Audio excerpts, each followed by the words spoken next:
គេមកហើយ ណាណាគេ ពួកឯងគិតមើលទៅប្រហែលថ្ងៃមុននេះមេតបខ្លាំងសុនលីបានចេញមកអស់ហើយតែនៅសំមនុស្សម្នាក់មិនទាន់មកតើគឺជានរណា គឺកូនអេ សូមគោរពលោកអបរាជលោកមេតបសុខសប្បាយទេខ្ញុំសុខសប្បាយទេលោកអបរាជខ្ញុំទទួលបញ្ជាពីទីប្រឹក្សានៅទីនេះដើម្បីរងចាំលោក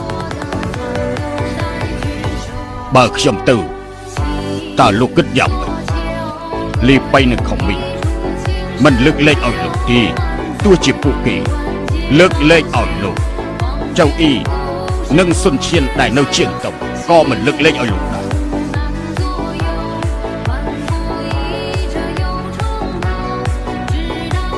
លោកកុំគិតច្រើនទៅចុះខ្ញុំមិនអាចទៅទេដាច់និយាយទៅ